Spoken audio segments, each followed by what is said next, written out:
কুরবানি আসলে আমরা দেখতে পাই সমাজের মধ্যে নানা ধরনের নানা কোশ্চেন। কেউ বলে কয় ভাগে কুরবানি দেব, কেউ জিজ্ঞেস করে কুরবানি কি হবে দেব, কেউ জিজ্ঞেস করে কুরবানি কোন মেয়াদে দেব। বিভিন্ন ধরনের কোশ্চেন হাজারটা মানুষের অন্তরে লেগেই থাকে।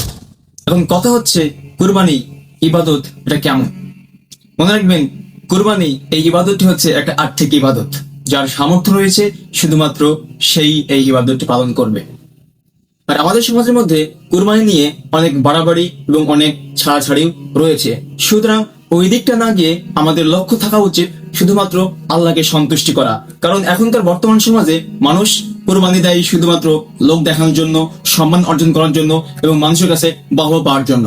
কিন্তু মূলত কোরআন হাদিসে যেটা রিসার্চগুলো দেখা যায়, এই কুরবানির উদ্দেশ্য হচ্ছে তাকওয়া অর্জন করা।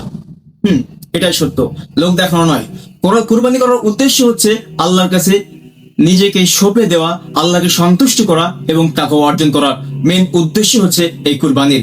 সুতরাং আমরা যারা কুরবানি করব, আপনার লক্ষ্য একটাই হতে হবে যে আল্লাহকে সন্তুষ্ট করা এবং তাকওয়া অর্জন করা।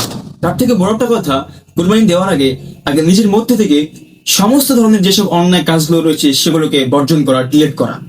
ইয়েস, ঠিক শুনেছেন, অন্তর থেকে হিংসাকে দূর করে দিতে হবে আপনাকে।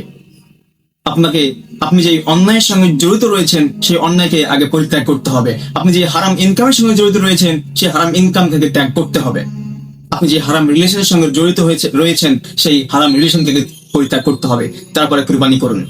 নয়তো এইগুলোর সঙ্গে জড়িত হয়ে থেকে আপনি কুরবানি করেন, আপনার ওই কুরবানির পাঁচ মূল্য আল্লাহর কাছে গ্রহণযোগ্য হবে না। কারণ আল্লাহ সুবহানাহু ওয়া তাআলা সবসময় পবিত্র গ্রহণ করে থাকেন। সুতরাং যেখানে পবিত্রতা নাই, আল্লাহ সেটা গ্রহণ করে না।